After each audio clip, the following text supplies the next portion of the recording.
Hey, here is another beautiful story. Enjoy. Have you no sense of urgency? I'll report you. Wait, what do you mean twins? Maddie's voice didn't just rise, it broke, like something inside him couldn't keep up with what he was hearing. The doctor didn't slow down. Gloves snapped into place. Machines beeped faster. Footsteps moved around him like he wasn't even there. "Sir, we need you to step back. She's losing strength." No, I'm not moving," he said quickly, stepping closer instead. "Daisy, hey, look at me." She didn't. Her head turned slightly, eyes half closed, breath uneven, like every second was slipping away from her. "Daisy." His voice dropped now, rough, shaking. "Stay with me. Please." A nurse moved between them. "Sir, you're in the way." "I don't care. She's not doing this alone." His hand found hers anyway, tight, warm, but weakening, and that scared him more than anything. Because Maddie had faced boardrooms, billion-dollar risks, men who tried to break him. But this felt like losing something he didn't even know how to fight for. "You said one, baby," he snapped suddenly, looking at the doctor. "You said everything was fine, so why does she look like that?" No answer, just tension, just urgency, heartbeat dropping. "Push, Daisy, push. I can't." Her voice came out barely there, like it hurt just to exist. Maddie leaned in, his forehead almost touching hers. Hey, don't say that," he whispered quickly, breath uneven. "You've been strong this whole time, remember? You don't get to stop now." Her fingers twitched in his hand. That was all, but it was enough to keep him holding on. "You hear me?" he added, a little firmer now. "You're not leaving me here with 2 babies and no idea what I'm doing, all right?" A weak breath escaped her lips, almost a laugh.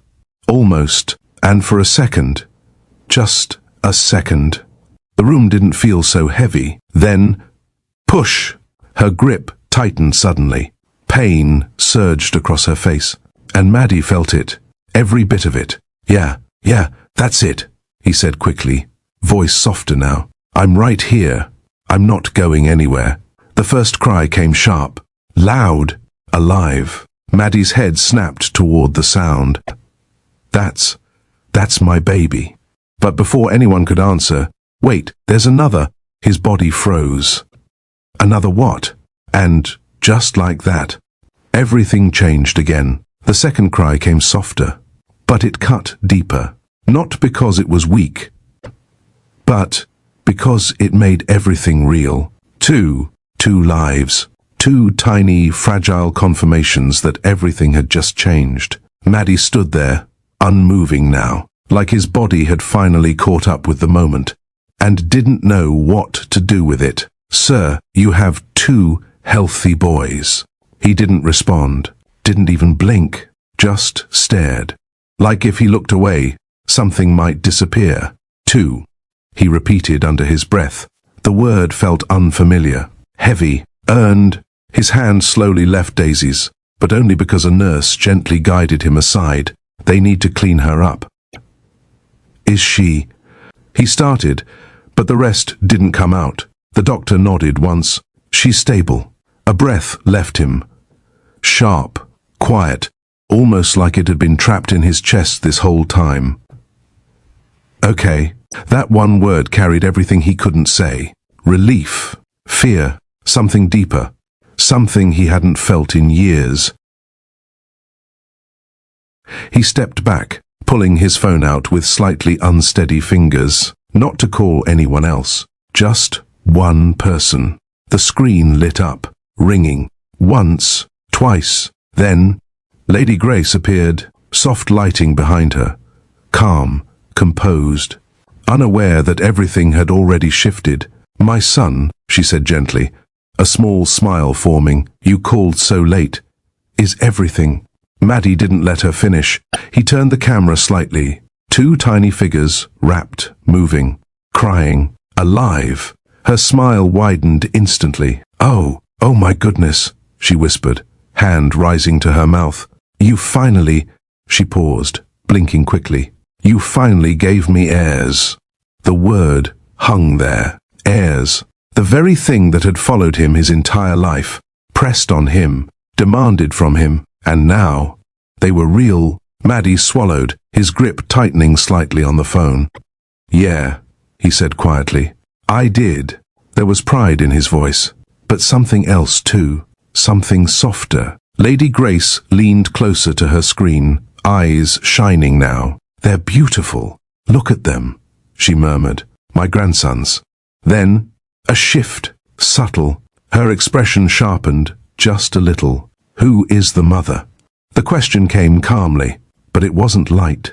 It carried expectation, control, history. Maddie didn't answer immediately. His eyes moved, slowly, almost carefully, toward the hospital bed. Daisy lay there, exhausted, barely awake. Her hair slightly damp against her face, her breathing steady but heavy. She looked nothing like the women his mother had ever approved of. Nothing like the women who had been brought into his life with intention. And yet, she was the one. He lifted the phone, turned it, slowly. The camera shifted from the babies to her. For a second, there was no reaction, just silence. Lady Grace's eyes focused, studied, recognized, and then, her? The word didn't come out loud. It came out, restrained, like it had been caught halfway between disbelief and something else she wasn't ready to name. Her smile faded, not dramatically, just enough to feel it. Maddie didn't look away this time, didn't explain, didn't soften it. He just held the phone there, letting the truth sit exactly where it was, unfiltered, unprotected. And, on the other end, Lady Grace said nothing. Welcome back to Alex Romance and Divorce Stories, where life's most powerful lessons come wrapped in unforgettable tales. Stories that don't just entertain you, but stay with you. Because sometimes, the people we misjudge end up changing everything. He waited 10 years. 10 years of pressure. 10 years of expectations sitting on his shoulders like something he could never put down. All for one thing, an heir. But the woman who finally gave it to him was the one he once looked at and thought, "She doesn't belong in my world." Now, let me ask you something. Have you ever been judged before someone even knew who you were? Like, they already made up their mind about you before you even got the chance to speak? Yeah, it happens more than we admit. Because what happens when two completely different worlds collide? When wealth meets struggle? When control meets independence? When a man who trusts no one meets a woman who refuses to be used? What happens then? Well, that's exactly where this story begins. Not with love, not with trust, but with misunderstanding, with tension, with two people who were never supposed to cross paths the way they did. And, I'm not even going to lie to you. This one? It's messy, it's emotional, and somewhere in the middle of it all, you might find yourself questioning who was right, and who was just trying to survive. But before we go deeper into this story, do me a quick favor. If you enjoy powerful, emotional stories like this, go ahead and like this video. It really helps YouTube push it out to more people who need to hear it. And I want you to comment something for me. Type love wins. If you believe that real love can come from the most unexpected places, even the ones that don't make sense at first. Also, don't forget to subscribe, because the story you're about to hear, you won't want to miss how it unfolds. Trust me. Now, take a breath. And let's go back to where all of this really started. Maddie was 18 the first time his future stopped feeling like his own. It didn't happen loudly. No big announcement. No dramatic speech. Just small things, subtle things. The kind that slowly settle into your life until you realize, this isn't normal. It started at dinner. A long table, polished, quiet. The kind of silence that didn't feel peaceful. It felt watched. His father sat at the head, reading something on his tablet. His mother, Lady Grace, observed everything without saying much. Maddie barely touched his food. "Eat," his father said without looking up. "I'm not that hungry." A pause. Then, "You should be thinking about more important things than hunger right now." Maddie frowned slightly. Like what? That's when his father finally looked up. Direct, focused, your future. Maddie leaned back a little in his chair, confused but not alarmed. I am thinking about my future. No, his father replied calmly. You're thinking about freedom. That word lingered in the air. Freedom, like it was something childish, something temporary. Lady Grace finally spoke, her tone softer, but heavier. You're 18 now. Maddie let out a small breath, almost amused. Yeah, I noticed, but neither of them smiled. And that's when something in his chest shifted. Just slightly. You're not like other boys, his father continued. You don't have the luxury of wasting time figuring things out. Maddie's brows pulled together. I'm not wasting time. I just graduated. And now, his father added, you start building something that lasts. That word again, lasts. Maddie didn't respond immediately, because suddenly this didn't feel like a conversation. It felt like instructions. Well, I was planning to take a little time, he said carefully. Travel, maybe. Clear my head before I jump into anything serious. His father's expression didn't change, not even slightly. That won't be necessary. And just like that, something closed, not loudly, not completely, but enough for Maddie to feel it, that quiet realization that this life might not move the way he thought it would. Lady Grace reached for her glass, then paused. There are things you need to start considering now. Maddie looked between them. Like what? She held his gaze this time. Legacy. The word didn't land right away. It just sat there, heavy, unfamiliar, like something too big for the moment it was placed in. I'm 18, he said slowly. I don't even know what I want yet. His father leaned forward slightly. That's exactly why we're telling you. And for the first time, Maddie didn't feel like their son in that moment. He felt like something being prepared, a quiet shift, a beginning he didn't ask for, and deep down, even if he couldn't explain it yet, he knew this wasn't going to be simple. It didn't happen all at once. That would have been easier. Easier to fight, easier to reject. Instead, it came in layers. At first, it was just conversations, casual mentions. Have you thought about settling down early? You know, the earlier you start, the better. Time moves faster than you think. Maddie brushed it off, laughed sometimes. Come on, I just got out of high school, he'd say. And for a while, they let him believe that was enough. But then, the visits started. Dinner tonight, Lady Grace told him one evening. With who? A family friend. That was all she said. When he walked into the dining room later that night, he noticed immediately the way everything was set, the extra effort, the unfamiliar presence. A girl sat across from him, composed, well-dressed, smiling just enough to seem warm, but not enough to feel natural. Maddie slowed his steps, looked at his mother, then his father. What is this? A dinner, his father replied simply. The girl stood up slightly. Hi, it's nice to finally meet you. Maddie nodded, polite but distant.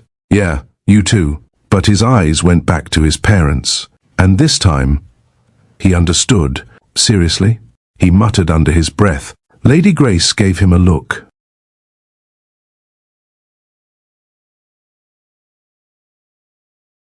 Sit down. He did, but not because he wanted to, because he knew arguing here wouldn't change anything. Dinner went on, conversations flowed, but none of it felt real. Every question the girl asked felt rehearsed. Every answer he gave felt forced. So, what do you enjoy doing? She asked softly. Maddie paused. Living my life without being set up, he replied. A small silence followed. Awkward, tight. His father cleared his throat. Maddie. What? He said, not looking away from the girl. She deserves honesty, doesn't she?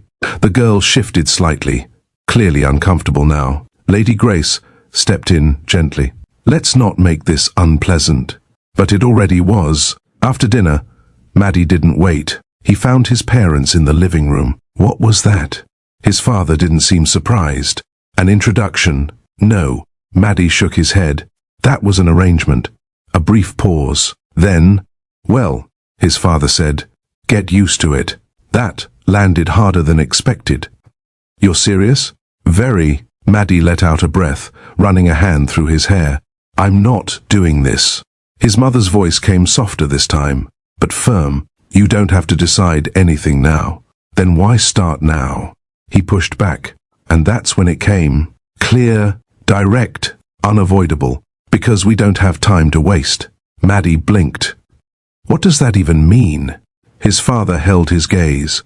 It took us 15 years to have you. Silence. Real silence. Maddie didn't respond immediately, didn't know how to, because suddenly, this wasn't just pressure, this was fear. Lady Grace looked down briefly, then back at him. We don't want that for you.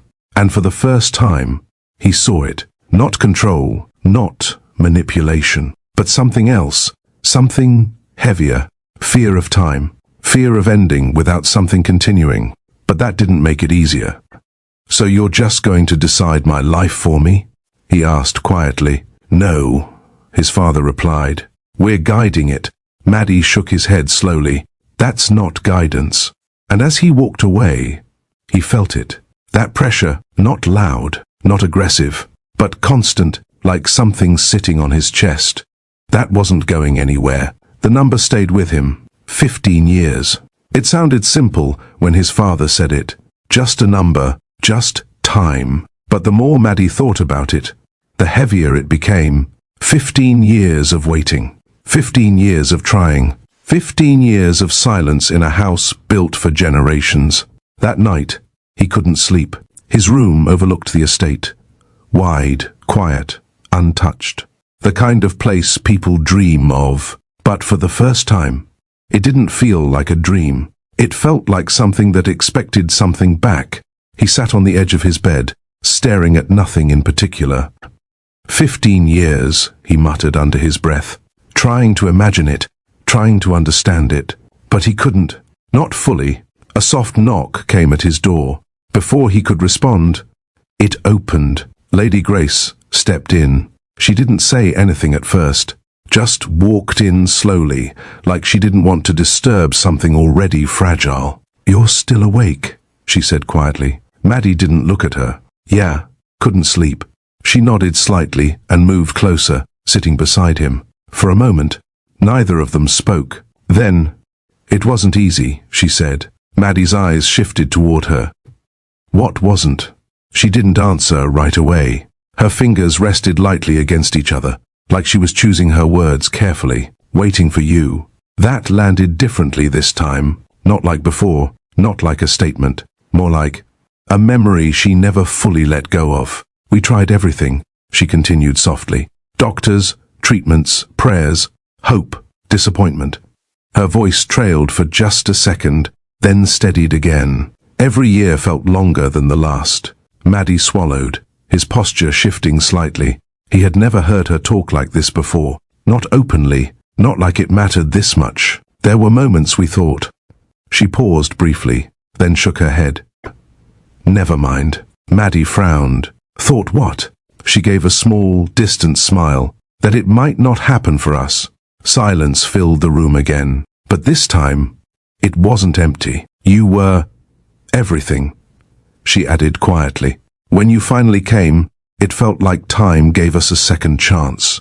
Maddie looked away, not because he didn't care, but because he didn't know how to hold that kind of weight. And now you're afraid that happens to me, he said.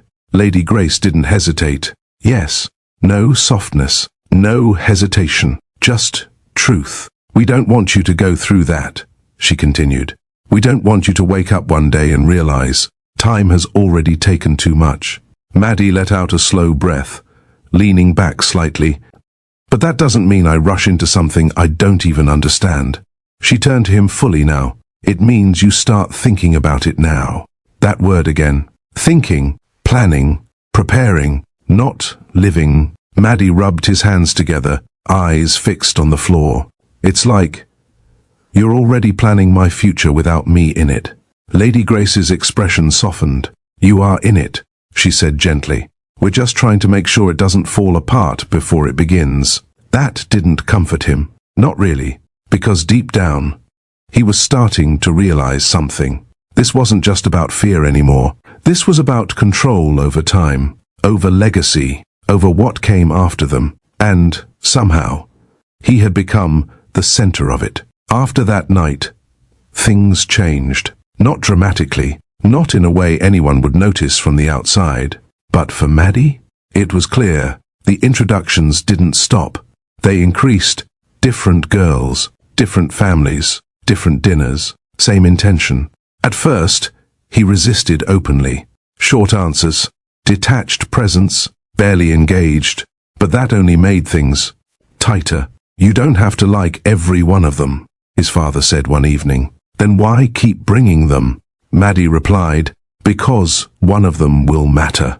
That answer didn't sit well, not even a little. Weeks turned into months, and slowly, Maddie stopped fighting the process. Not because he agreed with it, but because pushing back didn't change anything. So he adapted. He became observant.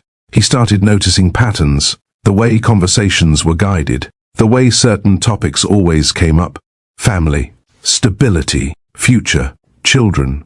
It wasn't subtle anymore. One evening stood out more than the rest. She was different, not overly rehearsed, not trying too hard, just calm, present. They sat across from each other, the usual setting, the usual expectations. But this time, it didn't feel as forced. "So," she said lightly, "do you always look this uncomfortable at dinner?"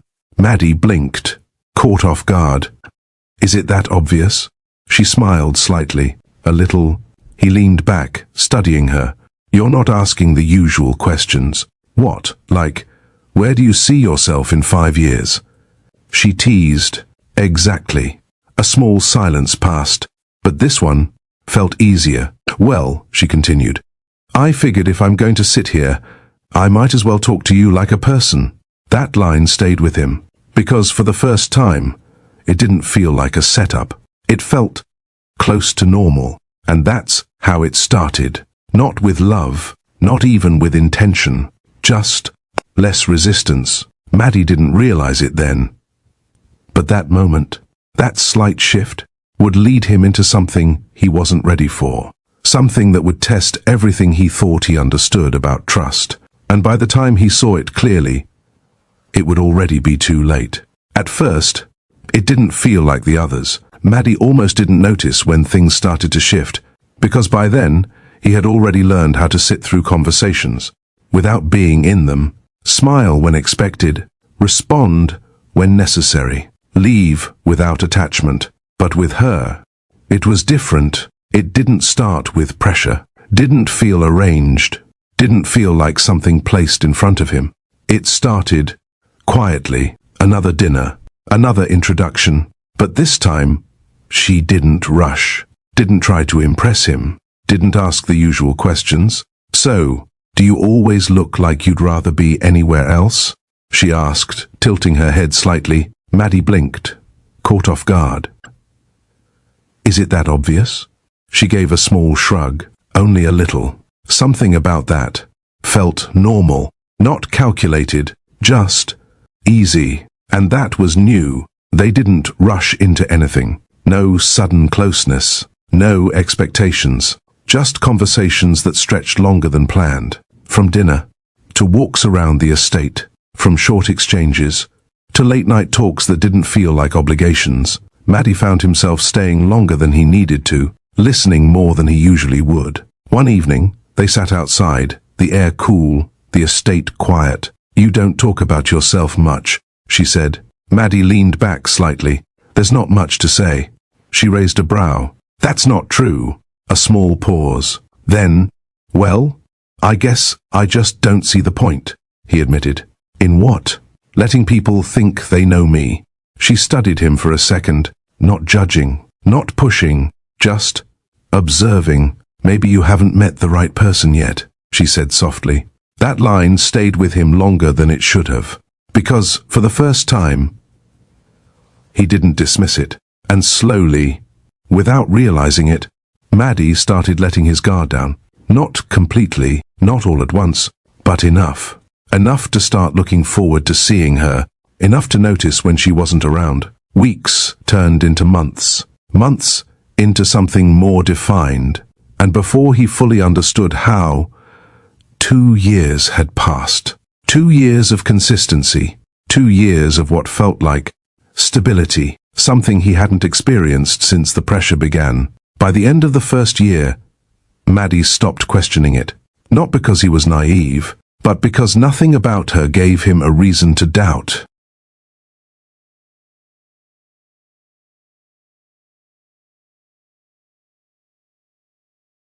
She didn't push for money, didn't ask for favors, didn't try to insert herself into his world in a way that felt calculated.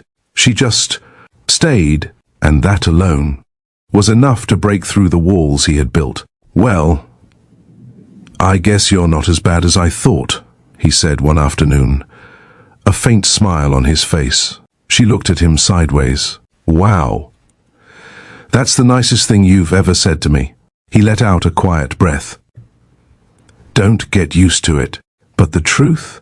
He was already used to her voice, her presence, the way she made things feel, less heavy. And that scared him a little, because feelings, those weren't part of the plan. "You're thinking too much again," she said one evening, watching him carefully. Maddie shook his head. "No, I'm just—" He stopped, exhaled slightly. "Never mind."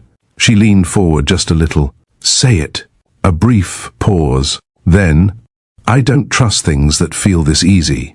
That was the closest he had come to being honest about it. She didn't laugh, didn't brush it off. Instead, she nodded slowly. "I get that."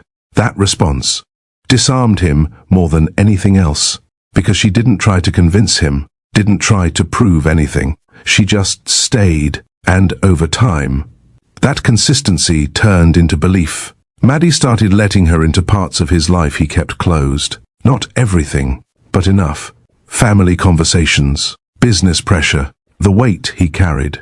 And for the first time, he didn't feel like he had to filter himself. "You don't have to be perfect all the time," she told him once. Maddie let out a small breath.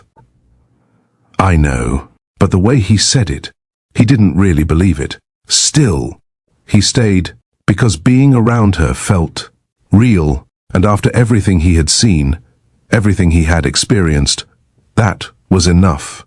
Or at least, he thought it was. There were signs, small ones, things that didn't fully add up, moments where she seemed distant, unreachable, like something else was pulling her attention away. But every time he noticed, he pushed it aside.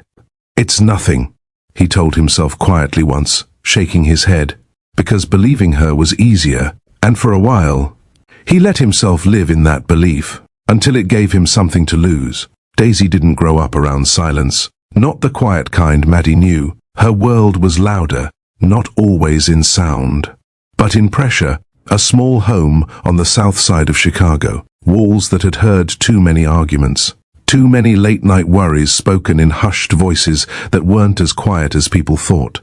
She learned early.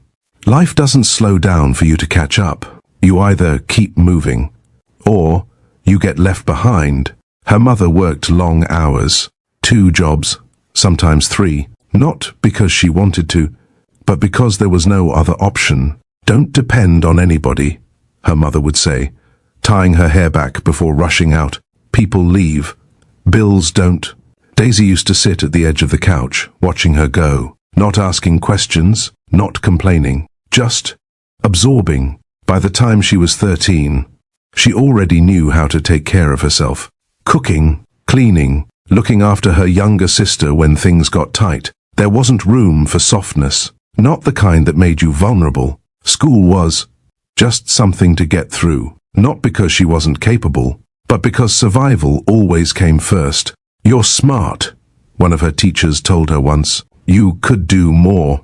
Daisy nodded, but she didn't respond, because could didn't mean would. Life had already shown her that potential didn't pay rent. Relationships? She learned those lessons early too. The first boy who told her she was different, Left the moment things got difficult. The second stayed just long enough to make promises he never intended to keep. After that, she stopped expecting anything. "Yeah, I'm good," she said once, when her friend asked why she didn't date anymore. And she meant it, because hope had a way of turning into disappointment if you held on to it too long. So Daisy adjusted. She built something stronger than hope. Control over her time, her body, her emotions. No one got access unless they earned it. And even then, not easily. By the time she was old enough to leave, she didn't hesitate. She took the first opportunity that gave her distance, a job, a new environment, something different. That's how she ended up at the estate. Not because she dreamed of it, but because it offered stability. And for Daisy, stability meant everything. Even after she left, she never really left. Her family stayed with her, not physically, but in everything she did. Every paycheck had a purpose. Rent support, school fees for her younger sister, medical bills when things got tight. Daisy didn't spend money the way others did. Didn't indulge. Didn't waste. "Girl, you work too much," one of the other staff members told her once. Daisy shrugged lightly. Somebody has to. There was no bitterness in her voice. Just fact. Phone calls home were never long. "How's everything?" Her mother would ask. "It's fine. You eating well?" "Yeah." "You sure?" I said, "I'm fine." A small pause would follow. The kind where both of them knew there was more to say. But neither of them said it. Because worry didn't fix anything. Her sister was different. More expressive. More hopeful. "You're gonna come visit, right?" She asked once over the phone. Daisy leaned against the wall, eyes closing briefly. "Yeah, soon." She meant it when she said it. But time had a way of slipping. Work, responsibility, distance. And before she knew it, months turned into longer stretches. Still, she never disconnected. Every decision she made, every hour she worked, every boundary she kept, was tied to one thing, making sure her family never had to struggle the way she did. That was her focus. Not love, not comfort, not dreams that didn't guarantee survival, just stability. And because of that, she didn't notice when life started placing her closer to something she had already decided she didn't need. Something complicated. Something that didn't fit into the controlled world she had built. Something that would eventually test every rule she lived by. But at that moment, she was exactly where she wanted to be. Focused, grounded, untouchable. Or at least, that's what she believed. The estate was large enough to feel like its own world. Different buildings, different routines, different people who barely crossed paths unless they had to. Daisy learned the structure quickly, not because anyone taught her, but because she paid attention. Main house, guest wing, service corridors, staff quarters. She stayed where she was needed, and nowhere else. Most of her work kept her away from the center of attention.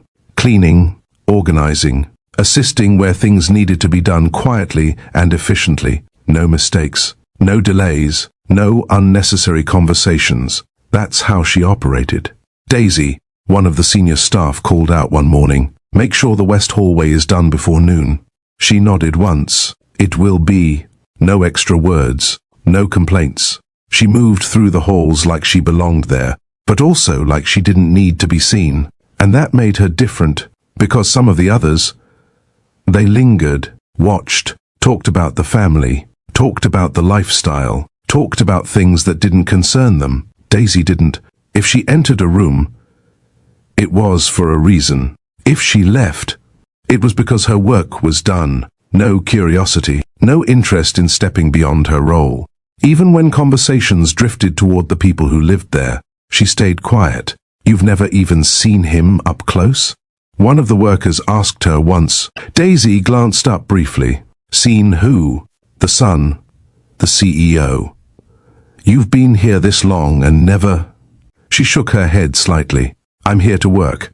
The others laughed it off. But she wasn't joking, because to Daisy, people like that existed in a completely different space. Not better, not worse, just separate.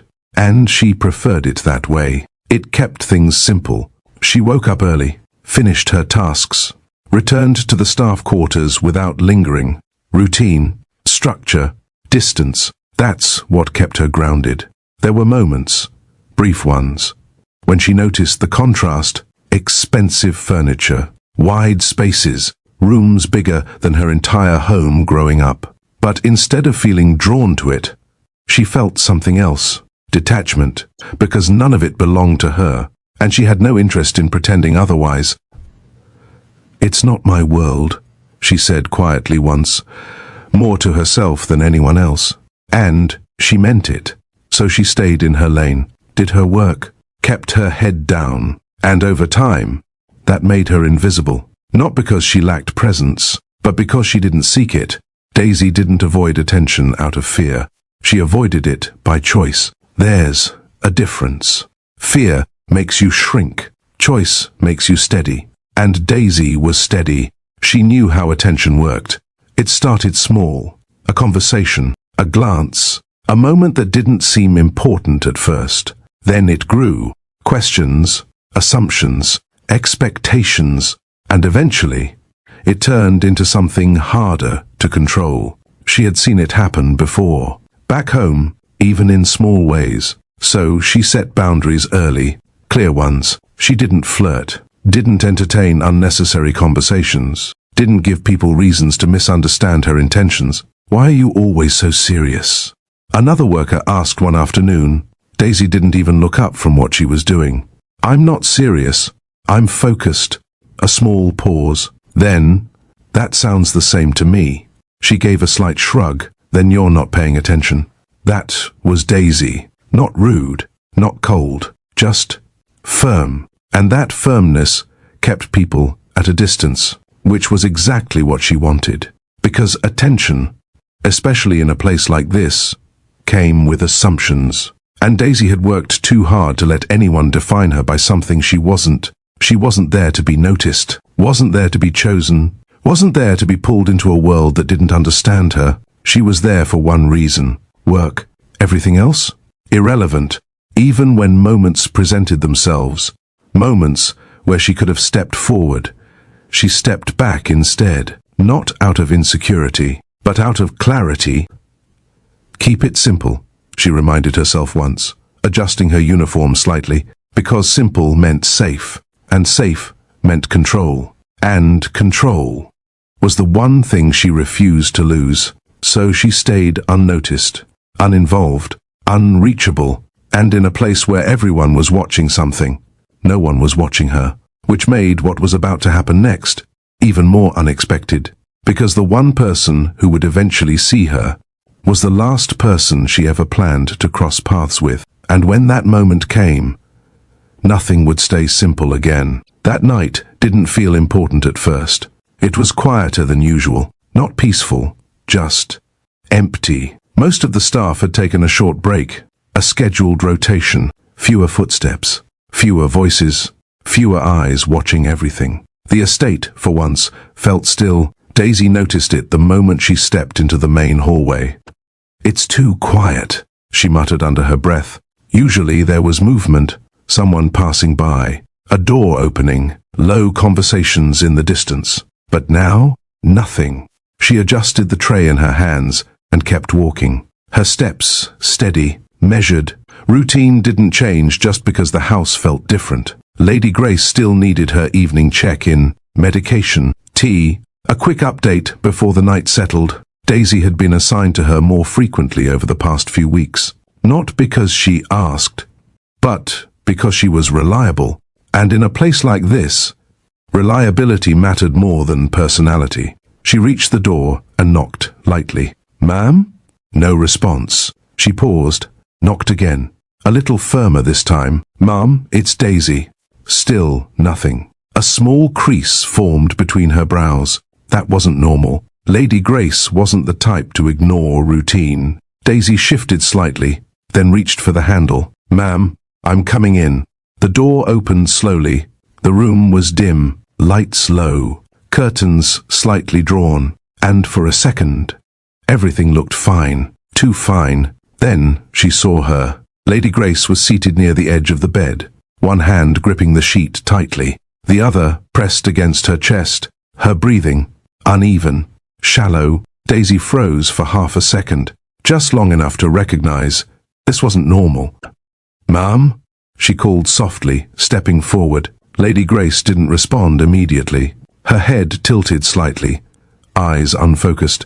That's when Daisy felt it. That shift, that instinct. Something was wrong. Not minor, not something that could wait, something serious. And, just like that, the quiet house didn't feel quiet anymore. Daisy moved quickly now, setting the tray down without thinking, closing the distance between them in seconds. "Ma'am, can you hear me?"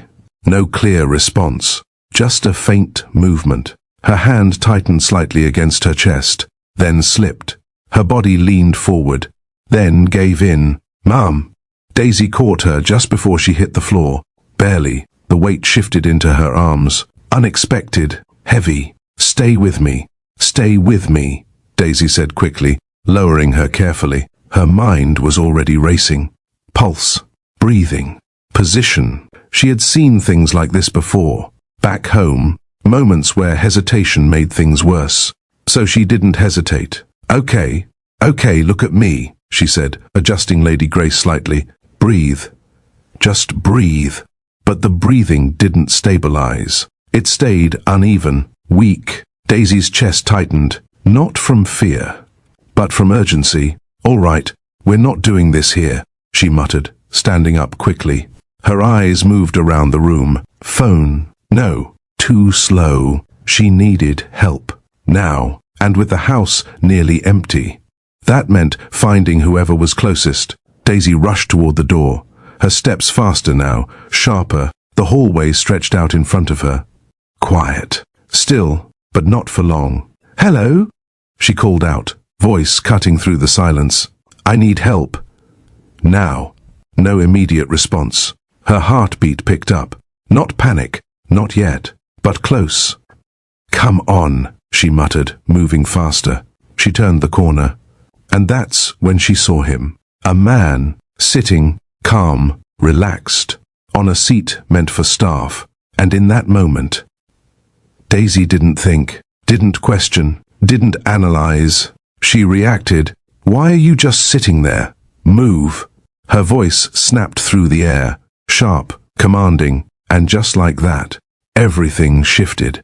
She didn't know who he was, didn't care. All she saw was someone not moving when they needed to. "Get up," she continued, already closing the distance. "She's not breathing right. We need the car, now."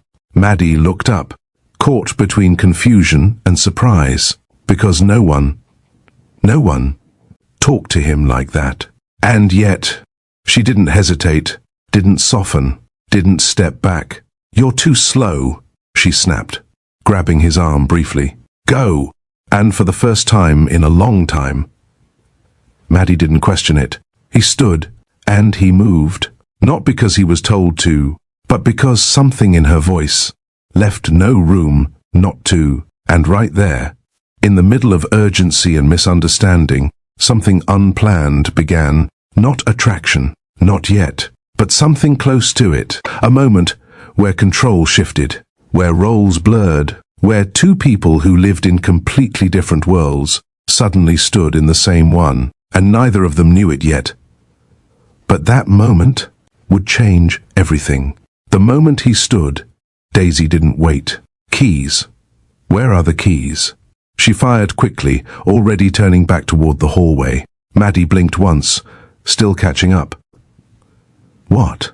She turned sharply, frustration rising. "The car keys. Don't tell me you don't even have them." "I have them," he said, reaching into his pocket instinctively. "Then move." No pause, no space for confusion. Daisy was already halfway back to the room, her steps faster now, breath tighter, every second feeling heavier than the last. "Ma'am, we're getting you out of here," she said as she dropped beside Lady Grace again. No clear response, just that same weak breathing. Daisy slid one arm behind her back, trying to lift her carefully. Okay, come on," she murmured, more to steady herself than anything else. Maddie appeared at the doorway. For a split second, he stopped. Because this wasn't something he had ever seen up close. Not like this. Not real. Not immediate. "Don't just stand there," Daisy snapped, not even looking at him. "Help me." That pulled him back in. He moved forward quickly, kneeling beside them. "Careful." "Her head," Daisy added, adjusting her grip. Their hands brushed briefly, but neither of them noticed. All that mattered was getting her out. "On 3, Daisy said quickly. 1, 2. They lifted. Lady Grace's weight shifted between them, unstable but supported. "Keep her upright. Don't let her tilt," Daisy instructed, her voice firm despite the tension building in her chest. Maddie nodded without speaking. They moved down the hallway, past the silence, through a space that suddenly felt too long. "Stay with me," Daisy whispered again, glancing down. "You're okay. You're okay." Her voice softened for just a second, just enough to reveal something beneath the control. Fear, but she didn't let it take over. "Open the door," she said quickly as they reached the exit. Maddie pushed it open with his shoulder. Cool night air hit them instantly. "Where's the car?" she asked. "Right there." "Good. Good. Move." They reached it. Fast. Maddie opened the back door. "Lay her gently," Daisy said, guiding the movement. "Not flat. Keep her slightly up." They adjusted, careful, precise. Once she was inside, Daisy stepped back slightly, catching her breath. "Just for a second." "Okay." She exhaled quietly. Then she moved again. No hesitation. She slid into the back seat beside Lady Grace. "Drive." The engine started immediately. Maddie's hands tightened slightly on the wheel. Not from fear, but from the weight of the moment. "Hospital," Daisy said quickly. "I know." She glanced at him briefly, didn't question it, didn't think twice. To her, he was just another worker, someone who should already know what to do. "Faster," she added. Maddie pressed the accelerator. The car surged forward. Inside, everything felt closer. Daisy leaned toward Lady Grace, watching her breathing carefully. "Stay with me, okay? Just hold on a little longer." Her hand rested lightly against her arm. Steady, grounding, then a small shift. Lady Grace's breathing changed slightly, still uneven. But holding, Daisy noticed immediately. "That's it," she whispered. "Don't stop now." From the front, Maddie listened, not just to the words, but to the way she said them. There was something in her voice, something real, something he hadn't heard in a long time. Not controlled, not calculated, just genuine. "Left," he said suddenly, turning sharply. Daisy held steady as the car shifted. "You better know where you're going," she said, her tone still sharp, still urgent. Maddie let out a quiet breath. "I do." A brief silence followed. Then, "You're too calm," she added, narrowing her eyes slightly. "This isn't normal." That almost made him smile. Almost, but he didn't. Instead, he focused on the road, because for the first time, he wasn't thinking about who he was, what he had, what people expected from him. He was just there, responding, moving, following her lead, and strangely, it felt easier than anything he had done in years. "Don't slow down," Daisy said again. "I'm not." Another pause. Then, "Good." That one word carried something different. Not approval, not softness, but recognition. And for Maddie, that was enough. Because in that moment, she didn't see him as anything more than someone who needed to act. No expectations, no assumptions, no pressure, just action. And somehow, that stripped everything else away. By the time the hospital lights came into view, both of them had already stepped into something neither of them understood yet. Not connection, not fully, but the beginning of it. Something raw, unexpected, unfiltered, and neither of them knew. This night would stay with them longer than anything that came before it. The hospital doors opened fast, too fast. Emergency, Daisy called out, her voice sharp, steady, cutting through everything around them. Nurses moved immediately. No hesitation, no questions at first. A stretcher rolled in, hands replaced theirs. Step back, please. And just like that, Lady Grace was taken from them. The space she left behind felt sudden. Daisy stood there for a moment, her chest rising and falling, eyes fixed on the direction they disappeared. "She'll be okay," she said quietly, not to anyone in particular, just to fill the silence. Maddie didn't respond right away. He was watching her, not in the way people usually watched, not with judgment, not with expectation, just noticing, because everything about her in that moment was real. No performance, no hesitation, no need to impress anyone, just action. Daisy finally turned, her attention shifting back. "Why are you just standing there? Come on." Maddie blinked slightly, then followed. They moved down the hallway together, side by side, not equal, not yet, but closer than they had been before. A nurse stopped them. "You'll have to wait here." Daisy nodded quickly. Okay. She stepped back, then leaned lightly against the wall. Her arms crossed, not defensively, but to hold herself steady. The adrenaline was fading now, slowly, and in its place came something quieter, concern. "She was fine earlier," Daisy said, almost to herself. "I gave her everything she needed. She didn't look like—" She stopped. Maddie spoke this time. "She's strong." Daisy glanced at him briefly. "You don't know that." A small pause. "I do," he said simply. She studied him for a second, trying to place something, but not quite getting there. Then she looked away. Minutes passed. Slow, uneven. Hospital sounds filled the space around them. Machines, footsteps, voices that didn't belong to them. But somehow, they remained in the same place, together, not talking much, not needing to. And for Maddie, that was new, because silence around people usually felt uncomfortable, forced, like something had to be filled. But this felt calm, like he didn't have to be anything other than present. And he didn't understand why. It didn't take long for Daisy to notice. The way he stayed, the way he didn't leave, didn't ask unnecessary questions, didn't try to take control of the situation. That wasn't what she expected. Most people, especially men in that environment, would have tried to assert something, position, authority, but he didn't, and that made her look at him differently. "Hey," she said after a while, pushing herself off the wall slightly. Maddie turned toward her. Her expression had changed, softer now, less sharp. She hesitated briefly, then exhaled. "I'm sorry." He blinked. "For what?" "For earlier," she said, rubbing her hand lightly against her arm. "I didn't mean to talk to you like that. I was just—" She paused, searching for the right word. Panicking. The honesty in that word sat between them. Maddie held her gaze for a second longer than necessary. Then, "It's fine." She frowned slightly. "That's it?" A faint shift in his expression. "What do you want me to say?" "I don't know," she replied.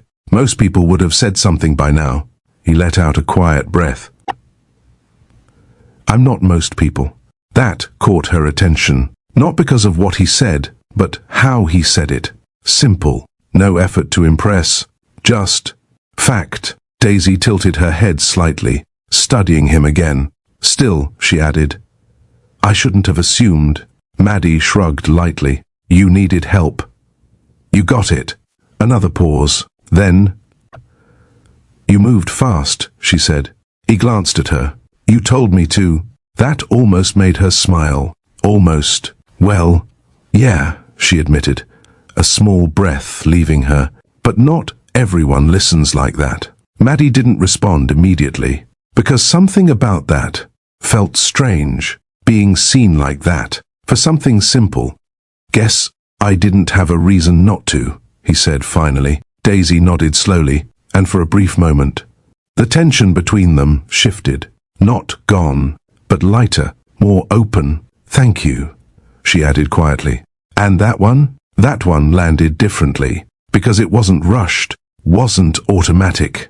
It was meant. Maddie looked at her, really looked this time, and something about the way she stood there, the way she carried herself, it didn't match the space she was in. She didn't feel like someone beneath anything. She felt equal, and that was something he hadn't felt in a long time.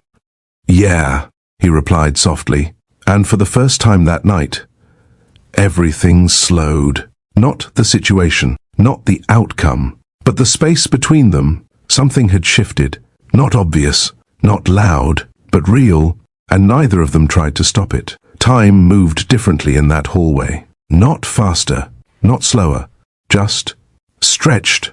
Daisy shifted her weight slightly, glancing toward the emergency doors again. Still closed, still no update. They're taking their time, she murmured. Maddie leaned back against the wall, arms relaxed. They're doing their job. She glanced at him sideways. You always this calm? A small pause. No, he answered. That made her look at him properly, because it didn't sound like a joke. Well, you look calm, she said, narrowing her eyes slightly. Too calm, actually. It's a little suspicious. That pulled something out of him, something close to a reaction. Suspicious? He repeated. Yeah. She nodded lightly. Like you've done this before or something. He let out a quiet breath through his nose. I haven't. She tilted her head slightly, studying him. Then why do you look like you're not stressed at all? Maddie hesitated for just a second. Then, because someone has to stay steady. That answer landed differently. Daisy didn't respond immediately. Instead, she looked at him a little longer than before. You talk like you're in charge, she said. He almost smiled at that. Almost. I'm not. She folded her arms loosely. Could have fooled me. A brief silence passed. Then, you were shouting earlier, he added. Daisy blinked. What? You said you'd report me, he continued, glancing at her. Pretty serious for someone who just met me. That caught her off guard. I didn't mean that, she said quickly. She stopped, then shook her head slightly. Okay, yeah, I meant it at the time. That made him look at her again, and this time, he didn't hide the reaction. A faint shift in his expression, not amusement exactly, but close enough. You don't hesitate, he said. She shrugged lightly. No point. Another pause. Then, well, you did look like you weren't going to move, she added. I moved. Eventually, that did it. A quiet breath escaped him. Something closer to a laugh this time, and Daisy noticed, because it changed his face, softened it. You're not as slow as I thought, she said. Thanks. The word came out dry, but not distant. And just like that, the tension shifted again. Not gone, not replaced, but lighter, easier, like they had stepped into a space that didn't belong to either of their worlds. Just this moment, the silence returned. But this time, it wasn't empty. It held something, unspoken, unplanned. Daisy leaned back against the wall again, her arms relaxing at her sides now. Maddie stayed where he was, close enough to notice small things. The way she exhaled slowly, the way her shoulders dropped now that the urgency had passed. You didn't leave, she said after a while. He looked at her. Should I have? A small pause. Most people would have, she replied. Why? Because it's not their problem, she said simply. That sat there for a second. Then, it was mine, he said. Daisy frowned slightly. Why? Maddie didn't answer immediately, because the truth didn't come out clean. I don't know, he admitted quietly. That answer felt more honest than anything else he could have said. And Daisy felt it, not in the words, but in the way he said them. A small shift happened then, subtle, but real. She stepped a little closer, not intentionally, just without thinking. You're different, she said softly. Maddie's eyes stayed on hers. From what? From the others here, she replied. They don't stay. They don't act like this. A pause. Maybe I'm just not like them, he said. Daisy held his gaze, and for a second, everything else faded. No hospital sounds, no movement, no space, just that moment, that closeness. Her breathing slowed, his did too, and neither of them stepped back. It wasn't planned. There was no decision, no build-up they could point to, just something that had been forming, quietly. Since the moment they crossed paths, Maddie moved first, but slowly, carefully, like giving her time to stop it. She didn't, and when their lips met, it wasn't rushed. It wasn't perfect either. It was real, soft at first, testing, then deeper, not aggressive, but certain. Daisy's hand lifted slightly, hovered for a second, then rested lightly against his arm. Grounding, Maddie felt it, that small contact, and it pulled him in, just a little more, not forcefully, not urgently, just enough to feel it, the warmth, the closeness, the fact that she wasn't pulling away, and for a moment, nothing else existed, no past, no expectations, no roles, just them, then. Daisy pulled back, not suddenly, not sharply, just enough to create space again. Her breathing shifted slightly. "We shouldn't have done that," she said quietly, but her voice didn't match the words. Maddie looked at her, not stepping forward, not stepping back. "Yeah," he replied. A pause. Neither of them moved, because even though they stepped back, something had already changed, something they couldn't undo, and deep down, neither of them wanted to. Morning came too quickly, not because time moved fast, but because neither of them was ready for it. The hospital hallway felt different now, less urgent, more controlled, but something lingered. That moment, that kiss. Daisy walked in first, earlier than usual, like she needed to reset the space before anything else could happen. Her steps were steady, but her mind wasn't. "That shouldn't have happened," she muttered quietly, not as regret, not exactly, more like confusion, because she didn't lose control easily, didn't let moments carry her somewhere she hadn't already decided to go. But last night, that wasn't planned, and that bothered her. She reached the nurse's station. "Excuse me. How is she?" The nurse looked up briefly. "Stable. She'll be moved to a private room shortly."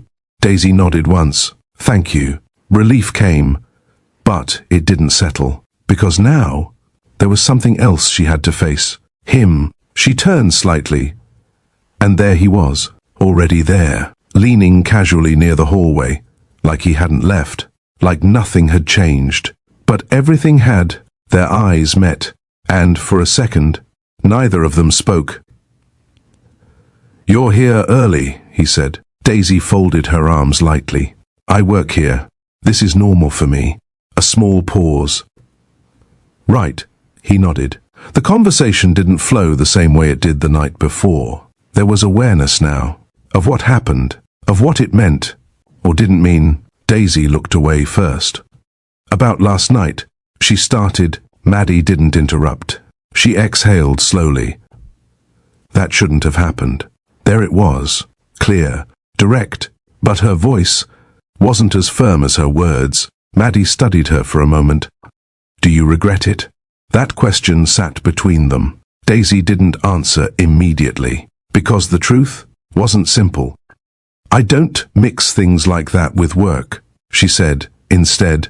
Not a yes, not a no, just a boundary. Maddie nodded slowly. "Okay." And just like that, he didn't push, didn't question it further. And that caught her off guard, because most people would have. "You're not going to argue?"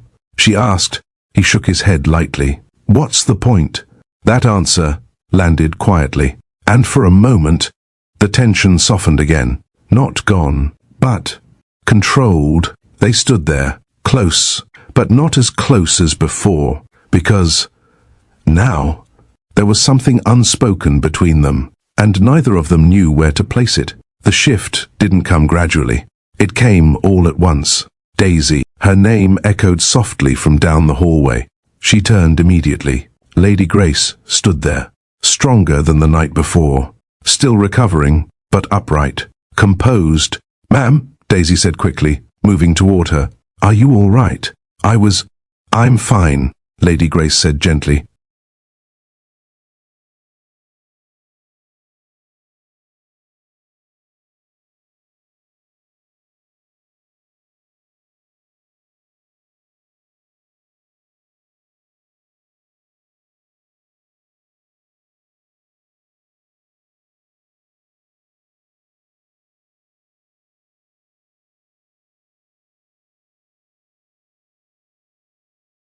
"Thanks to you," Daisy lowered her gaze slightly. "I just did what I was supposed to."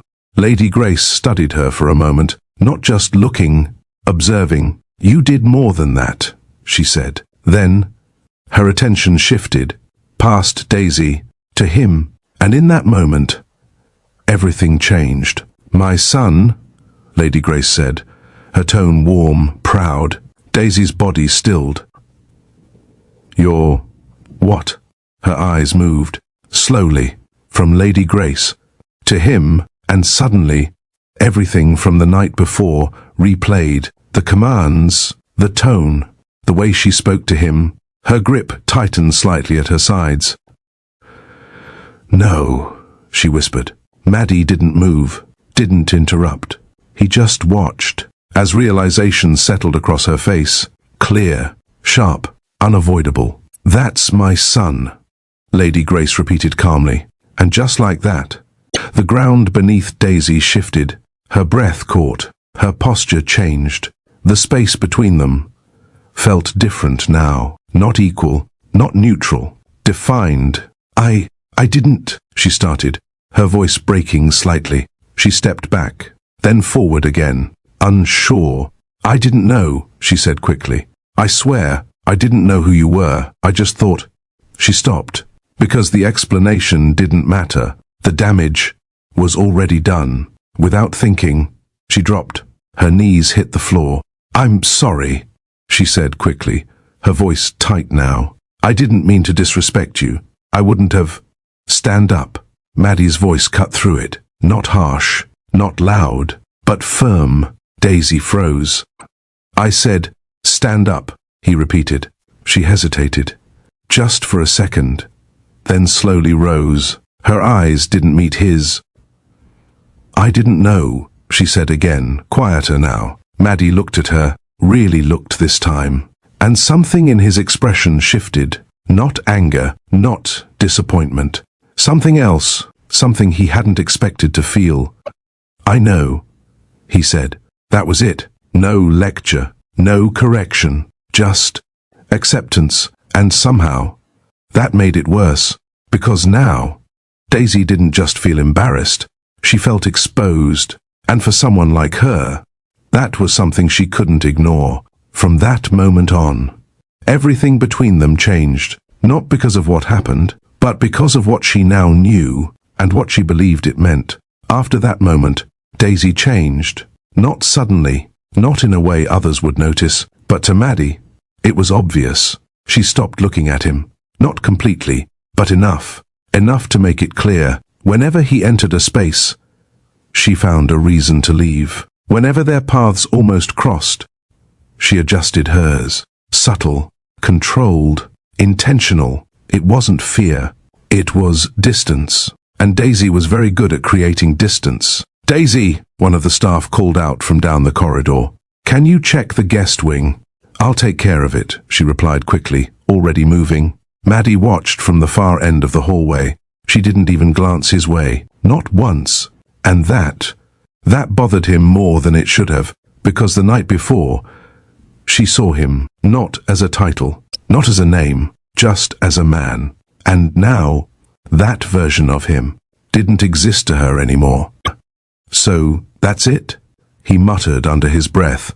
He didn't like this. Not the silence, not the shift, not the way she acted like something had to be corrected.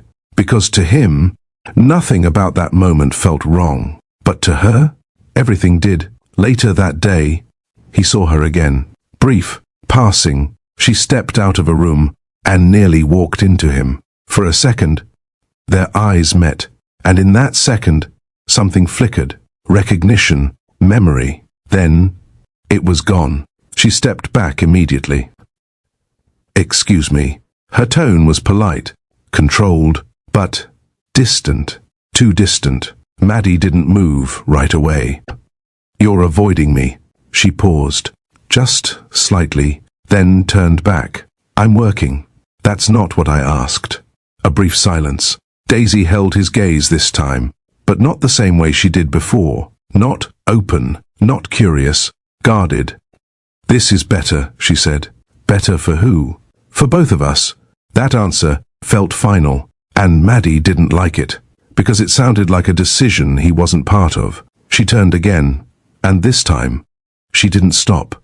And just like that, she was gone, leaving him standing there, with something he couldn't ignore, something he didn't understand yet, but something that was already pulling at him. It should have ended there. That would have made sense. Clear boundary, clear difference, clear separation. But it didn't, because the more Daisy pulled away, the more Maddie noticed her. Not just where she was, but how she moved, always focused, always precise, never lingering, never trying to be seen. And that was different.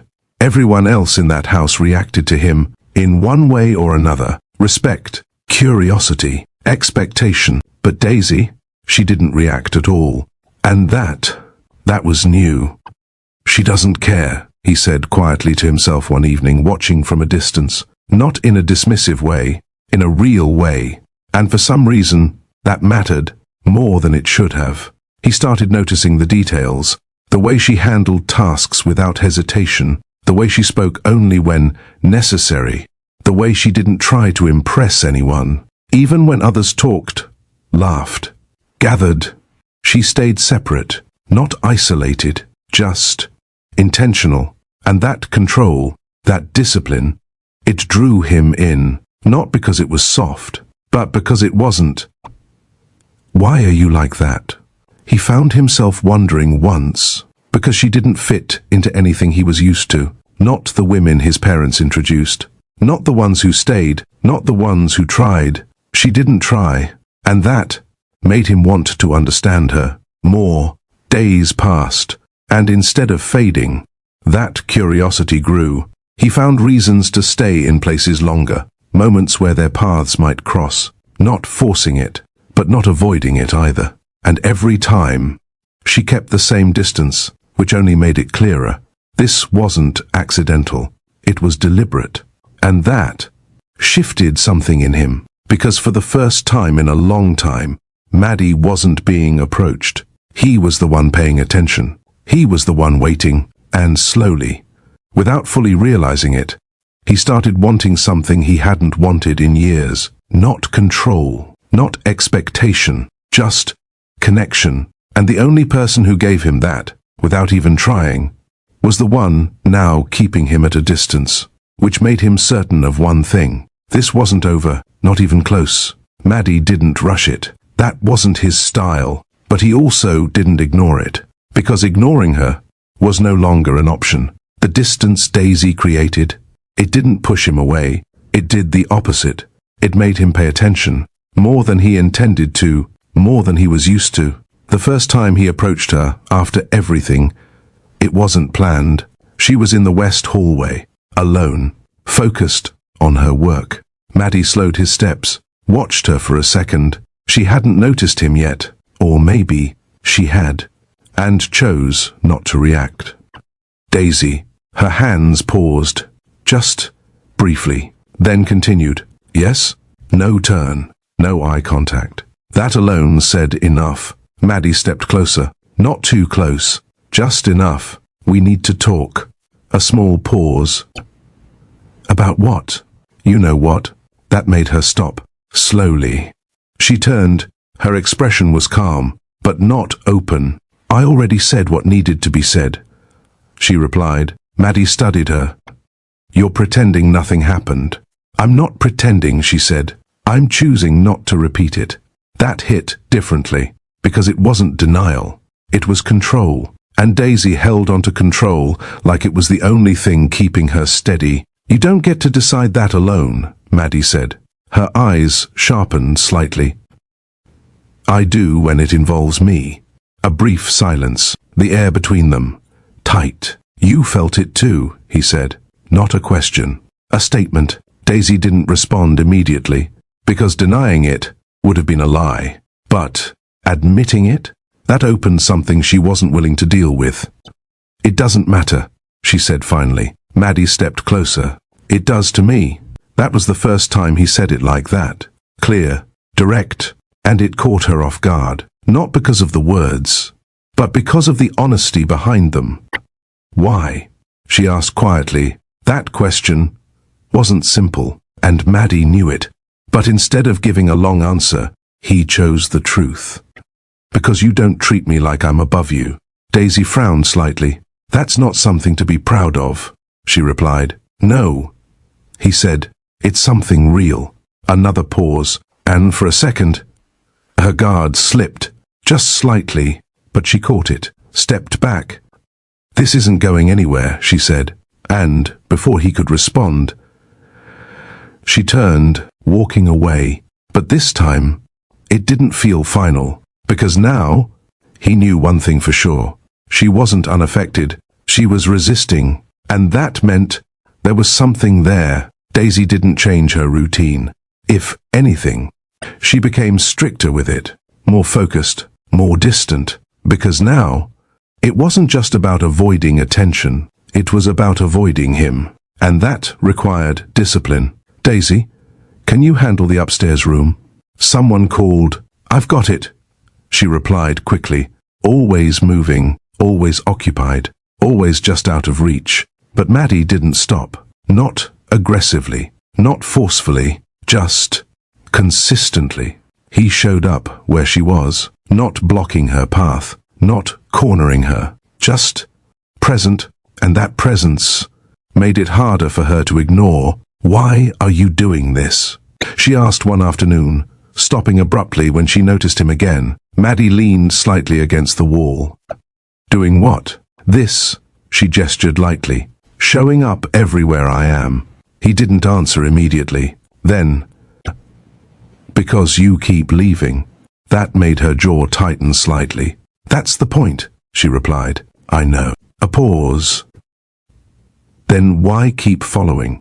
Maddie's gaze stayed steady. "Because I don't think you actually want me to stop." That landed harder than she expected. "You don't get to decide that for me," she said. "I'm not deciding," he replied calmly. "I'm noticing." Daisy shook her head slightly. "You're used to getting your way." That was the first time she brought it up. Not directly, but clearly. Maddie's expression shifted just a little. "That's not what this is." "It always is," she said. "People like you don't chase things you can't control." A brief silence. "Maybe I'm not trying to control it," he said. Daisy looked at him, really looked this time. And for a second, she didn't have a response, because something about him didn't match what she expected. But expectations were safer than uncertainty, so she held on to them. "This doesn't end well," she said quietly. That wasn't a warning. It was experience, and for the first time, there was something softer in her voice. Not weakness, just truth. Maddie noticed it, and instead of pushing, he stepped back, just slightly. "We'll see," he said, not challenging, not dismissing, just leaving it open. Daisy didn't respond. She turned and walked away again. But this time, her steps weren't as steady as before, because the distance she was trying to maintain was getting harder to hold. And the more she resisted, the more it became clear. This wasn't something she could ignore forever. And Maddie, he wasn't going anywhere. Not this time. It wasn't supposed to be a moment, just a conversation. Short, unplanned. Maddie had asked her to meet him. Not inside the house. Not where eyes were always watching. Somewhere neutral. A quiet open space just outside the estate grounds. Daisy hesitated before going. Not because she didn't know why he called, but because she did. Just say what you have to say, she muttered to herself as she walked up. Maddie was already there, waiting. He looked different outside the estate, less structured.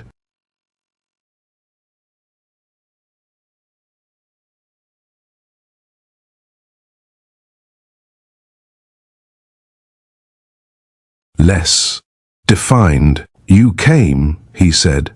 Daisy crossed her arms lightly. Don't make it sound like I had a choice. A small pause.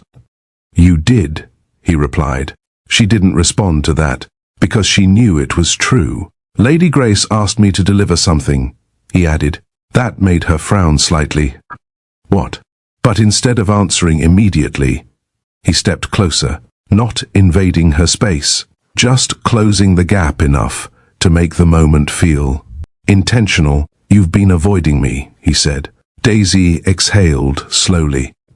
We've already talked about this. Not enough. That was the problem. It was never enough, because every time they spoke, something unfinished stayed between them. You need to stop, she said. Why? Because this doesn't work. Maddie's gaze didn't shift. That's not a reason. Daisy shook her head. It is when you understand where I stand. And where do you stand? That question lingered, because the answer wasn't just about her. It was about everything around them. This, she gestured lightly between them, isn't something I can be part of. A brief silence. Or something you won't allow yourself to be part of. He asked. That hit closer than she expected. Her eyes flickered for a second. Same thing. But it wasn't, and they both knew it. The space between them tightened. Closer now. Quieter. Daisy. Stop, she said quickly, but her voice didn't carry the same firmness as before, and that was enough. Maddie moved just slightly closer, not forcing, not rushing, just there, and, for a second, everything slowed again, the same way it did in the hospital. Unplanned, uncontrolled, and then a camera clicked, sharp, sudden. Daisy pulled back immediately. What was that? Maddie turned, too late. Someone across the distance, phone in hand, already moving away. Did they just? Daisy started. Yeah, Maddie said, his voice lower now. Silence. Heavy, because they both understood what that meant. Not just a picture, a story. And stories like that didn't stay small. This is exactly why I told you to stop, Daisy said, her voice tight now. Maddie's jaw shifted slightly. It's just a picture. No, she shook her head. It's not just a picture where you come from. And that was it. That was the difference. To him, it was a moment. To her, it was a consequence. And now, that consequence had already started. It didn't take long. By the next day, the atmosphere had changed. Not loudly, not openly, but enough. Eyes lingered longer. Whispers stayed quieter when she passed. And Daisy felt it. Not confusion, not surprise, just confirmation. Of course, she muttered under her breath, because things like this, they didn't stay hidden. Daisy, a voice called. She turned. Lady Grace stood at the end of the hallway, composed, as always. Come with me. No anger, no raised voice, but something in her tone made it clear this wasn't optional. Daisy followed, silently. They entered a private room. The door closed behind them. For a moment, Lady Grace didn't speak. She walked slowly toward the window, then turned. You've been here for a while, she said. Daisy nodded slightly. Yes, ma'am. And you've done your job well. Thank you. A pause. Then, I trusted you. That landed heavier, not because it was loud, but because it wasn't. Daisy held her posture. I didn't. Lady Grace raised her hands slightly. Let me finish. Silence. You understand the position you're in, don't you? Daisy didn't answer immediately, because saying it out loud made it more real. Yes. Lady Grace studied her.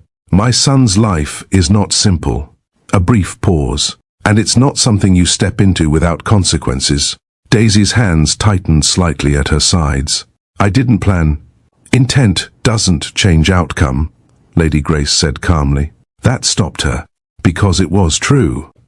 This ends now, Lady Grace continued. No hesitation, no room for discussion. You will keep your distance from him. Daisy swallowed slightly, not out of fear, but because she already knew this moment was coming. Yes, Mum, she said quietly. Lady Grace stepped closer, her voice softer now, but no less firm. You're a smart girl. Don't make choices that will cost you more than you can afford. That wasn't a threat. It was a warning.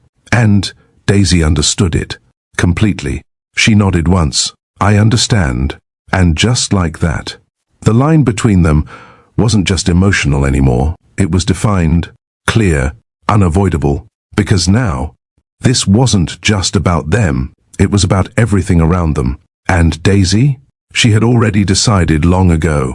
She wouldn't lose herself for anything. Not even this. Not even him. Daisy didn't expect him to come. Not there. Not into her world. The knock came late. Soft. Controlled. She froze for a second, standing in the middle of her small living room. No, she whispered under her breath, because she already knew. Who else would it be? The second knock came. Slightly firmer this time. Daisy closed her eyes briefly, then walked to the door. When she opened it, there he was. No suit, no structure, no distance, just him. You shouldn't be here, she said immediately. Maddie didn't step in, didn't push. I know. That answer caught her off guard. A small pause settled between them. Then why are you here? She asked. Maddie exhaled slowly. Because you left. Daisy's grip tightened slightly on the door. I didn't leave, she said. I did what I was supposed to do. And what is that? He asked. Stay in my place. The words came out firm, but something underneath them wasn't as steady. Maddie looked past her briefly, at the space behind her. Simple, quiet, real, nothing like the world he came from. This is your place, he said. Daisy didn't respond, because she didn't want him stepping into it. Not like this. Not when everything was already complicated. You shouldn't be seen here, she added. I wasn't followed. That's not the point. Maddie stepped a little closer, still outside, still giving her the option to close the door. Then what is? Daisy hesitated, just for a second. You don't belong here. That was the truth she held on to, the line she refused to blur, but Maddie didn't move away. Instead, he held her gaze. Or maybe you just don't want me here. That question lingered, because it wasn't the same thing. Daisy felt it, that difference, that shift. Her hand loosened slightly on the door. You don't make this easy, she said quietly. I'm not trying to... Another pause. Then, without fully deciding, she stepped back, just enough to let him in. And that was the first line she crossed. The space felt different with him inside. Smaller, closer. Daisy moved first, not because she was comfortable, but because standing still made everything louder. You can sit, she said, gesturing lightly. Maddie nodded once and took a seat. She stayed standing for a moment, then slowly sat across from him. A small distance between them, but not enough. You shouldn't have come, she said again. Maddie leaned forward slightly. Then why didn't you close the door? That question settled deeper than the others. Daisy looked down briefly. Because I knew you wouldn't leave. Maddie didn't deny it. Because he wouldn't have. Silence stretched between them. Not uncomfortable, but full. You think I don't understand what this looks like, she said, after a while. You think I don't know how this ends? Maddie's gaze stayed steady. Then tell me. Daisy let out a slow breath. It ends with me being exactly what your world expects me to be. A pause. Temporary. That word carried weight. History. Maddie shook his head slightly. That's not what this is. Daisy looked at him. You don't get to decide that. I'm not deciding, he said. I'm telling you what I feel. That word again. Feel Daisy's chest tightened slightly.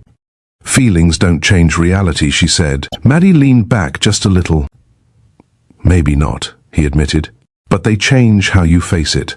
That slowed her down, because for a second, she didn't have an answer, and she didn't like that. I don't want to need something I can't keep, she said quietly. That was it. The truth, simple, clear, unprotected. Maddie didn't respond immediately, because he understood it, not from her world, but from his own. I don't want to pretend I don't feel this, he said.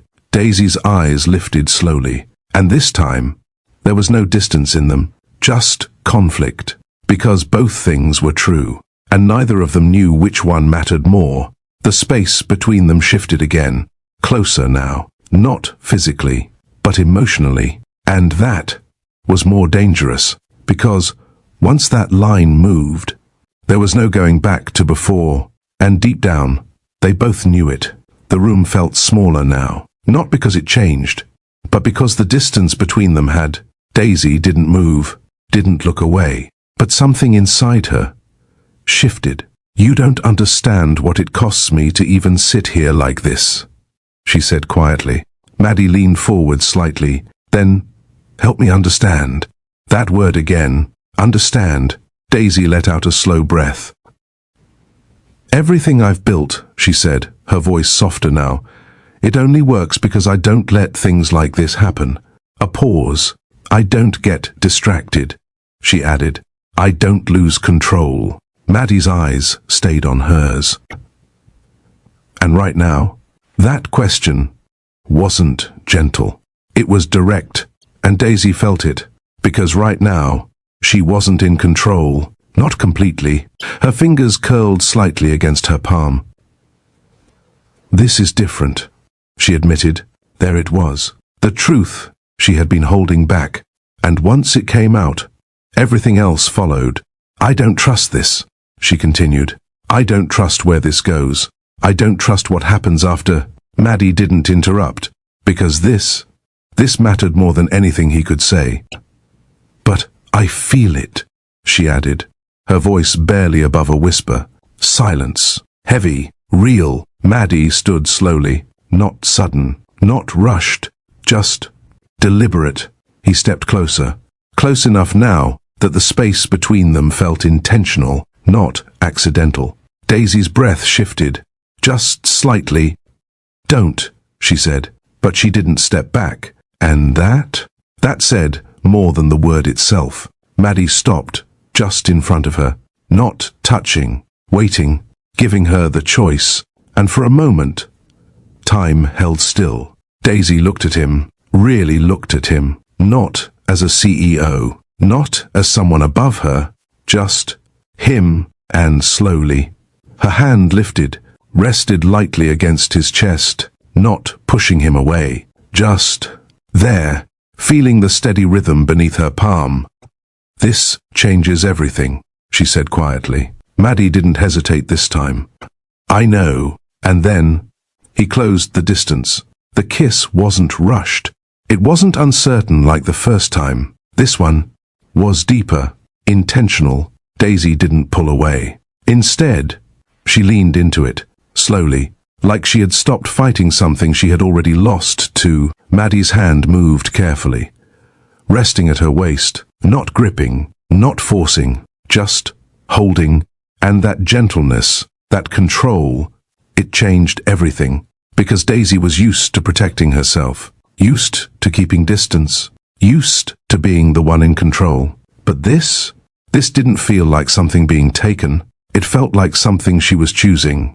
Her fingers tightened slightly against his shirt, a small reaction, but real. The kiss deepened, not aggressively, but with feeling, with everything they hadn't said, with everything they had been holding back.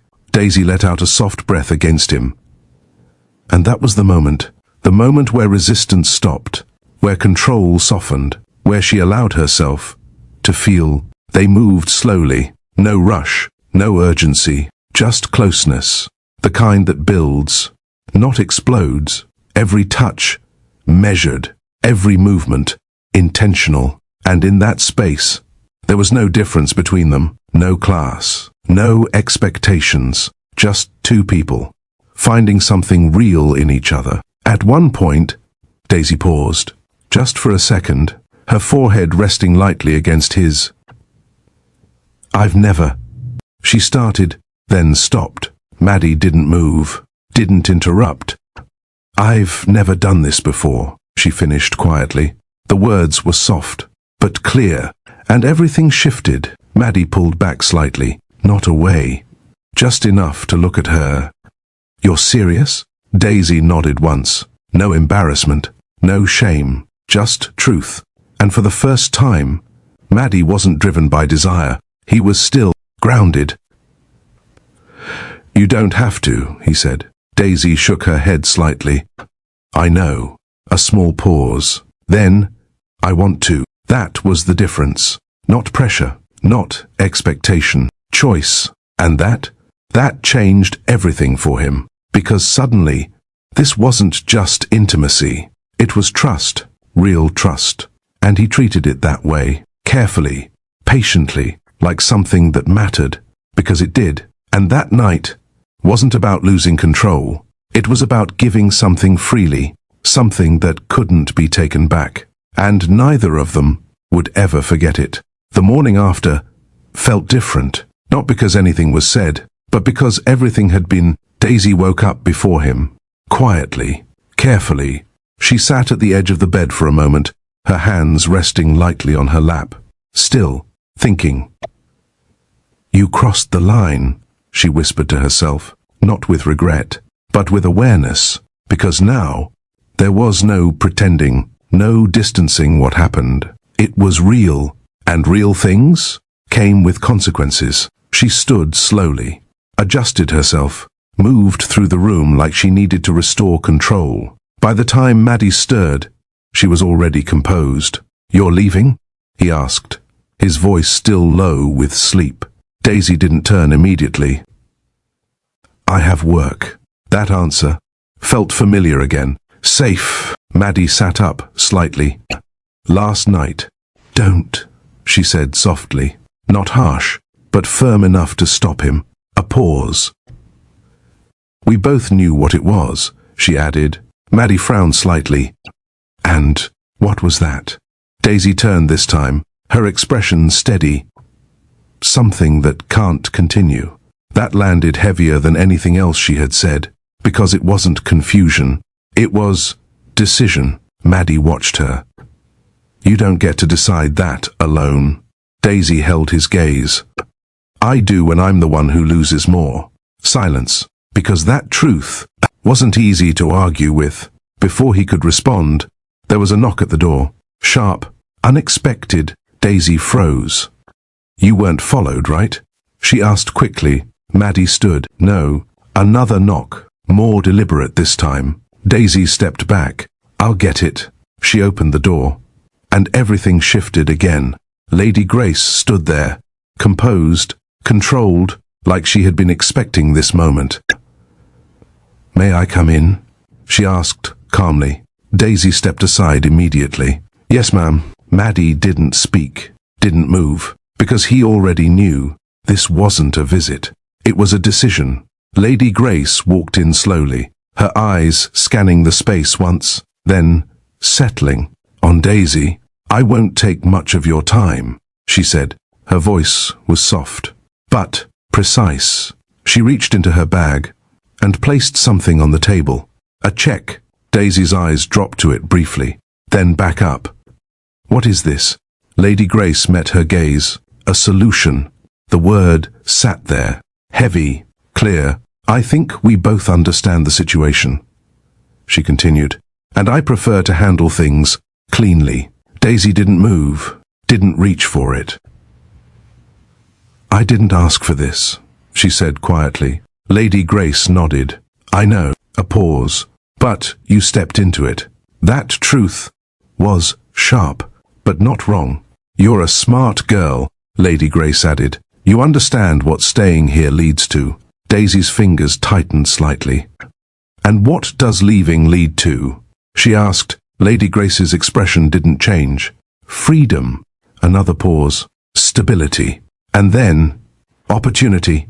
All the things Daisy had built her life around. All the things she couldn't ignore. Maddie stepped forward now. This isn't happening.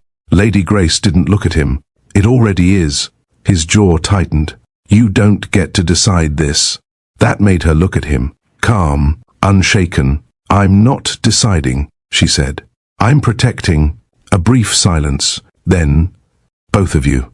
That landed differently, because it wasn't framed as punishment. It was framed as inevitability. Daisy looked at the check again, longer this time, because it wasn't just money. It was everything it represented. Escape. Security. A future she didn't have to fight for. How much? She asked quietly. Maddie turned to her. Daisy. But she didn't look at him, because this decision had nothing to do with emotion, and everything to do with survival. The room felt smaller again, not physically, but emotionally, because now everything was clear. Daisy picked up the check, not quickly, not eagerly, just deliberately. She looked at it once, then folded it. Her hand didn't shake, but something inside her did. Okay, she said. Maddie froze. What? Daisy finally looked at him, and there it was. That distance again, not forced, chosen. I'll leave, she said. Silence hit hard. No, Maddie said immediately. Daisy shook her head slightly. This is bigger than us. There is no us if you walk away, he replied. A small pause. Then, exactly. That word cut deeper than anything else, because it meant she had already separated herself from it. From him, from what happened. Maddie stepped closer. You said you felt it. Daisy held his gaze. I did. That honesty made it worse. Then why are you acting like it doesn't matter? Daisy's expression didn't break. Because it won't matter where you're going. A quiet breath left her lips. The only sign of something heavier underneath. And I'm not building something I already know I can't keep. There it was. The truth. Not emotional. Practical. Real. Maddie didn't move. Because for the first time, he didn't have an answer. Lady Grace watched quietly, not interrupting, not needing to, because Daisy had already made the choice, and it was the one she expected. Daisy stepped back, creating space, final space. I'll be gone by the end of the week, she said. Maddie's voice dropped. Don't do this. Daisy shook her head once. I have to, not because she wanted to, but because she believed it was the only way. She turned, walked away from the space, from the moment, from him, and this time, she didn't look back, because if she did, she knew she might not leave at all. And Daisy had spent her whole life learning one thing. You don't stay where you can lose everything, even if it feels like everything. Maddie stood there, still, watching the space she left behind, and for the first time, in a long time, he felt it, loss, real, unavoidable. Because this time, he didn't lose something he didn't trust. He lost something he actually believed in, and there was nothing he could do to stop it. Daisy knew before the test confirmed it. Her body told her first, the quiet changes, the subtle shifts she couldn't ignore. At first, she tried to dismiss it.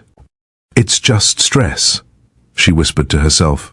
But deep down, she already knew. The clinic was small, nothing like the hospital she had seen before. Simple, private, the kind of place where no one asked too many questions. She sat there, hands resting on her lap, eyes fixed on nothing in particular, waiting. When her name was called, she stood immediately. No hesitation, because she wasn't afraid of the answer. She was afraid of what came after it. The doctor looked at her calmly. Then, at the results. You're pregnant. Daisy didn't react. Not immediately. She just nodded, like she expected it. Then, how far along? She asked. The doctor glanced back at the report, far enough to confirm. And there's something else. A pause. Daisy's fingers tightened slightly. What? The doctor turned the screen slightly toward her. Silence. Not confusion, just stillness. Twins? She asked quietly. The doctor nodded, and just like that, everything shifted again. Not just one life. Two responsibilities. Two futures. Two reasons she couldn't afford to make the wrong choice. Daisy leaned back slightly in her seat. "Okay," she said softly. Not excitement, not fear, just acceptance. Because she didn't have the luxury of reacting emotionally. She had to think, and thinking meant one thing Maddie couldn't know. The decision came quickly, not because it was easy, but because it was necessary. Daisy didn't tell anyone, not at first, not him, not even her mother right away, because saying it out loud made it real, and once it was real, there was no controlling what came next. "You're not calling him?" Her sister asked one evening, watching her carefully. Daisy shook her head. "No." "Why?" A pause. "Because this isn't his problem anymore." That answer didn't sit well. Her sister frowned. "But he deserves to know." Daisy looked down briefly. Deserves doesn't change what happens after. That was the part no one else saw. Not the emotion, the aftermath. What telling him would bring. His world, his family, his expectations. Everything she walked away from. "I'm not going back into that," she added quietly. Her sister studied her. "You still care?" Daisy didn't respond, because denying that would have been a lie. But admitting it changed nothing. So she stayed silent, and that silence became her decision. She kept working, kept moving, kept building a life that didn't include him, even as her body changed, even as reality grew inside her. Because, to Daisy, this wasn't about love anymore. It was about stability, control, and protecting what she had, before anyone else could take it away. But what she didn't know was that some truths don't stay hidden, not forever. And when they come back, they don't ask permission, they just arrive. Time passed, not dramatically, not in a way that changed everything overnight, just steadily, days into weeks, weeks into months, and somewhere in between, life moved forward.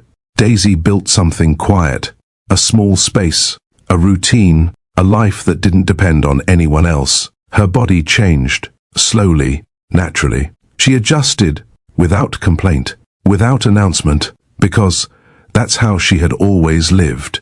Privately, but privacy doesn't last forever. It started with a picture, simple, unplanned. Her sister stood beside her, smiling, holding her phone out. "Come on, just one picture," she said. "You've been gone too long. People need to know you're back." Daisy hesitated. "Just one," her sister added. A small pause. Then Daisy nodded. The photo was taken, nothing dramatic. Just two sisters, one smiling openly, the other softer.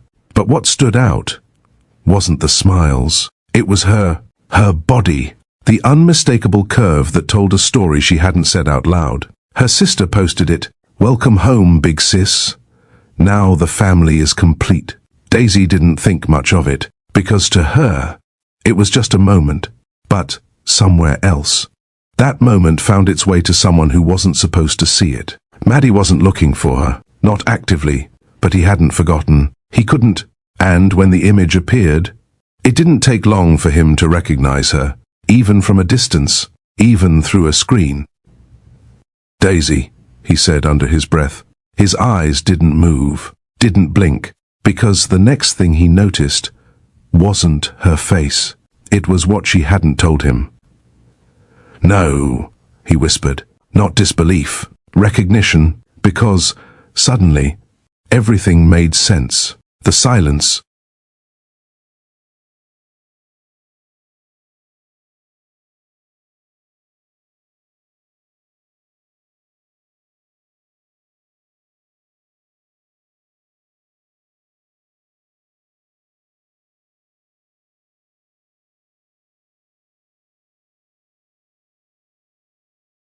the distance, the choice to leave. His hand tightened slightly around his phone. You didn't tell me. And just like that, he was already moving. No hesitation, no second thought. Because this time, he wasn't going to let her disappear again. Daisy wasn't expecting him. Not there. Not after everything. She stepped out of the house slowly, her hand resting lightly against her side. And then, she saw him, standing there, still, focused, waiting. Her steps slowed. You found me. Maddie didn't respond immediately, because he was looking at her, not the same way as before. This time, he saw everything. You're pregnant? He said. The question came out low, not angry, not accusing, just needing the truth. Daisy opened her mouth, then stopped. She started. The words didn't come easily. I didn't know how to tell you. There it was. Not denial, not excuse, just truth. Maddie stepped forward, slowly. They're mine, aren't they? A pause. Daisy held his gaze. Yes. Silence. Not heavy. Just full, because everything that had been missing was now right in front of him. Maddie exhaled. Then, without hesitation, he pulled her into him, tight, certain, not questioning. Not pulling away, just holding her, like he wasn't letting go this time. Daisy froze for a second, then, slowly, her body softened into it, because this wasn't what she expected. You should have told me, he said quietly. Daisy's voice came softer. I thought you'd choose your world over this. Maddie pulled back slightly. This is my world. That changed something. Not everything, but enough. And for the first time, Daisy didn't pull away. The delivery room was loud, controlled chaos, voices, movement, urgency, push. Daisy's grip tightened, her breath uneven. Maddie stood close, right there. Hey, I've got you, he said, his voice steady. Just stay with me. A cry filled the room. Then, another, twins, someone said. Maddie's head turned. 2, he repeated quietly. A small, disbelieving breath escaped him. They're strong, the nurse added. He didn't respond. He was looking at them. Then, he reached for his phone. Hands, not as steady as before. The call connected.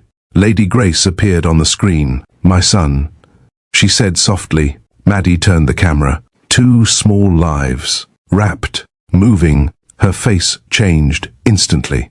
Emotion, relief, joy. You finally, she whispered. You gave me heirs. A pause. Then, who is the mother? Maddie didn't answer. He turned the phone, slowly, toward Daisy. Her face filled the screen. Exhausted, strong, real, silence. Lady Grace's smile faded. Not completely, but enough. Her? No anger, no shouting. Just shock, stillness. Unspoken tension. And in that moment, everything hung there, unresolved, unfinished, and waiting for what would come next. Thank you for watching. Please subscribe.